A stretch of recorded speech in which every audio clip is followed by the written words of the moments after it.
আরও একজন শিক্ষকের মৃত্যু। 10,323 চাকরিহারা শিক্ষক প্রণজিৎ সরকার চলে গেল পৃথিবী ছেড়ে। শোকস্তব্ধ পরিবার, কোনো ভাষা নেই বলার। পরিবারের পক্ষ থেকে কি বলেছেন শুনুন তারই বক্তব্য। কে দেখবে তাদের? কে শুনবে 10,323-এর কথা? কে শুনবে তাদের এই আর্তনাদ? কে দেখবে তাদের এই হাহাকার? মেয়েকে আর কলকাতায় নিয়ে যেতে পারলেন না মৃত শিক্ষক প্রণজিৎ সরকার। শুনুন শোকস্তব্ধ পরিবারের আর্তনাদ, তাদের বক্তব্য। আমরা মার্কেট যাওয়ার পরে ওখান থেকে খবর আছে ঘরে ফিরে আসছে। তারপরে আমরা ওখান থেকে নিয়ে আসতো শ্রীনগর হসপিটালে, ওখান থেকে রেফার দিয়ে শান্তিরাজ জীবিত আসছেন। আজকে 4 দিন সুস্থ আসতেন হসপিটালে। তো থাকাকালীন কাল 3:30টার দিকে জানে মারা গেছে। মানে প্রচণ্ড টেনশন আসছিল। তো চাকরি যাওয়ার পর থেকে প্রচণ্ড টেনশন করতো। কিসের চাকরি করতো? 10,300 এরপরে জানিয়ে চাকরি হারানোর পর থেকে প্রচণ্ড চাপে আসছে। তারপরে কিছু কয়েক বছর পরে জানি মেয়ে বিয়ে দিয়েছে। 3 বছর আগে মেয়ে বিয়ে দিচ্ছে, ঋণ করে বিয়ে দিয়ে দিয়েছিল। চাপে আসলো। তো ঋণের পরে বিয়ে দেওয়ার পরে এখনো ঋণে আছে, এখনো অলরেডি ঋণে আছে। ঋণও পরিশোধ করা হয় না, এটা নিয়ে প্রচণ্ড টেনশন আছে। এই চাপের কারণে আমরা যেটুকু পারি এই চাপের কারণে ঘরে অসুস্থ অবস্থায় পাওয়া গেছে। উনি কি চাকরি হারানোর পরে এরকম টেনশন সবসময়? চাকরি হারানোর পর থেকে প্রচণ্ড টেনশন। কি মনে হয় চাকরি হারানোর কারণে কি আজকে মনে হয় চাকরি হারানোর কারণেই? এছাড়া অন্য কোনো সমস্যা আছে? কোনো টেনশন নেই, অন্য কোনো টেনশন নেই। শুধু মাঝখান দিয়ে একটু টেনশনে আছে। আগে চাকরি পাওয়ার আগে থেকে তাকে আগে মানুষ এজেন্টদের আসতো, ওইখান থেকে মানুষ অনেকজন অনেক টাকা পাইতো, ওখান থেকে চাপ পাইতো, মানুষের টাকা দিতে পারতো না, ওখান থেকেই এর মধ্যে চাকরি তো দিয়ে চাকরিও হারালো। তার মধ্যে দুটাই চাপে আছে। তার মধ্যে নিয়ে বেরিয়েছে, নিয়ে আসছে। তারপর এটা হলো কি নাম না। শুনলেন বক্তব্য, কি বলবেন আপনারা? কে দেখবে তাদের এই কান্না, তাদের এই করুণ আর্তনাদ? একের পর এক চলে যাচ্ছে আমাদের 10,300 দেশের শিক্ষকরা, যারা আমাদের রাজ্যের ছেলে মেয়েকে মানুষ করার ক্ষেত্রে গুরুত্বপূর্ণ ভূমিকা পালন করেছে। দোষ কি তাদেরই ছিল শুধু? অপরাধ কি শুধু তারাই করেছে? যারা তাদের চাকরি দিয়েছে তারা কি কোনো অপরাধ করেনি? তাদের কেন শাস্তি হয় না? শুধুই কি দোষ এই যারা শিক্ষকতার চাকরি করে আমাদের ছেলে মেয়েদের মানুষ করার জন্য ভূমিকা পালন করেছে? আজ হয়তো এই 10,300 দেশের শিক্ষকদের কাছে পড়াশোনা করে কেউ ডক্টর হয়েছে, কেউ ইঞ্জিনিয়ার হয়েছে, কেউ হয়তো আরও বড় শিক্ষক হয়েছে, কেউ হয়তো হতে পারেননি। কিন্তু দেখবে কে? আমরা শুধু আফসোস, হতাশা, বেদনায় ভরে উঠতে পারি। তাদের জন্য যারা দেখার, তারা কি দেখবে? আগামীকাল স্বাধীনতা দিবস। ভারতবর্ষে মহাসমারোহে পালিত হবে ৭৮তম স্বাধীনতা দিবস। তাদের পরিবারে স্বাধীনতার পরিবর্তে নেমে এসেছে শোকস্তব্ধ, বেদনা, হতাশা। তিনি মানসিকভাবে ভেঙে পড়েছিলেন স্যার প্রণজিৎ সরকার। তার পরিবারের প্রতি আমাদের এতটুকুই বলার আছে। আমরা আর কী বা বলতে পারি? কোনো ভাষা নেই বলার, কিছুই বলতে পারছি না।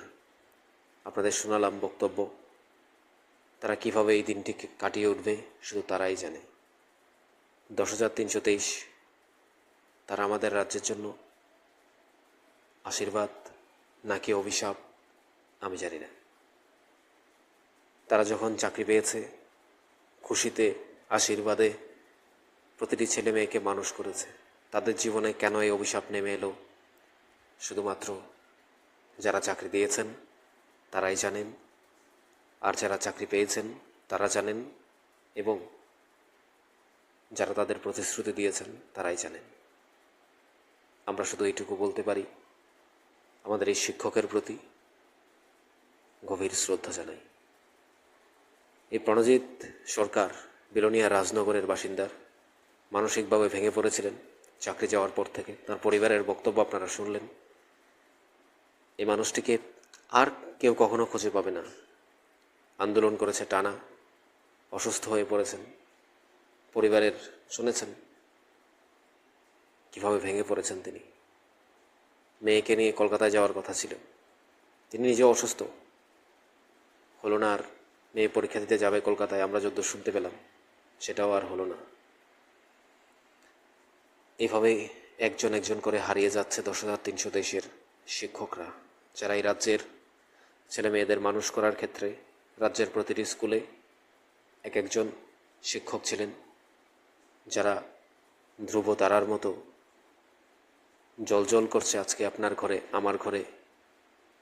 যারা শিক্ষক হয়েছেন, কেউ বড় বড় চাকরি পেয়েছেন, তাদেরকে আমরা সামনে আনছি। বড় বড় অফিসার হয়েছেন, তাদেরকে তৈরি করেছেন, উজ্জ্বলভাবে তৈরি করেছেন, একটা তারা বানিয়ে দিয়েছেন, উজ্জ্বল নক্ষত্র তৈরি করেছেন এই 10,323 শিক্ষকরা। আর তারা হারিয়ে যাচ্ছেন চাকরি হারিয়ে। দেখবে কে, ভাববে কে, ভাবার জন্য কেউ আছে কিনা, তাদের জন্য চিন্তা করার জন্য কেউ আছে কিনা আমরা জানি না। 10,323 এই পরিণতি কেন? 10,323 এই পরিস্থিতি কেন? যারা 10,323কে চাকরি দিয়েছে তারা ঠিকই আছে, তাদের কিছুই হয় না, তারা আনন্দে ঘুরে বেড়ায়, তারা আমার আপনার থেকে অসাধারণভাবে থাকে, তাদের কখনো কেউ শাস্তিও দিতে পারে না। কিন্তু যারা চাকরি পায়, চাকরি চলে যায়, তারা মানুষের দরজায় দরজায়, সরকারের দরজায় দরজায়, মন্ত্রী এমএলএর দরজায় দরজায় ঘুরে বেড়ায়, একটুকু খাওয়ার আশায়, একবেলা ভাতের আশায়, একটা চাকরির আশায়, কিন্তু কেউ তাদের দেখে না। আন্দোলন করে তারা আবার বাড়ি ফিরে যায়, অন্ধকারে হারিয়ে যায়, তাদের ব্যথাই তাদের কাছে থেকে যায়। কিন্তু যারা চাকরি দিয়েছে তারা আনন্দে খুশিতে দিন কাটায়। কি বলবেন আপনারা? 10,323 এই পরিণতি, এই হতাশা, এভাবে মানসিকভাবে ভেঙে পড়ে পৃথিবী ছেড়ে চলে যাওয়া, পরিবারকে অকুল সাগরে, অঠাই সাগরে, মাছ সমুদ্রে ফেলে দিয়ে চলে যেতে হচ্ছে এভাবে করে। না আছে পরিবারের প্রতি কারোর চিন্তাভাবনা, না দেখে 10,323কে কেউ। আমার কথা শুনে কারোর খারাপ লাগবে, কারোর ভালো লাগবে, সেটা আপনাদের একান্তই ব্যক্তিগত ব্যাপার। কিন্তু 10,323 জায়গায় আপনাকে একবার বসিয়ে দেখুন, যারা শিক্ষক ছিল তারা আজ কোথায় হারিয়ে যাচ্ছে। কেউ দোকানে কাজ করছে, কেউ রাজমিস্ত্রির কাজ করছে, কেউ বাজারে সবজি বিক্রি করছে, কেউ খেতে কাজ করছে। কি বলবেন আপনারা? তাদের ভাগ্যে কি এটা ছিল? আর যারা চাকরি দিয়েছে তারা কেন প্রকাশ্যে আনন্দে ঘুরে বেড়াবে? তাদের কেন কোনো শাস্তি হবে না? বলুন আপনারা। আর এই 10,323 জায়গায় আপনারা একবার নিজেকে বসিয়ে দেখুন। শিক্ষক হওয়ার পর আপনার চাকরি যদি চলে যায়, আপনার অবস্থা কী হবে? আজ যে শিক্ষক চলে গেল তার পরিস্থিতি ভেবে দেখুন। থাকুন নিউজ ত্রিপুরা 1 চ্যানেলের সাথে। চ্যানেলটিকে সাবস্ক্রাইব করুন, লাইক করুন, অবশ্যই শেয়ার করুন।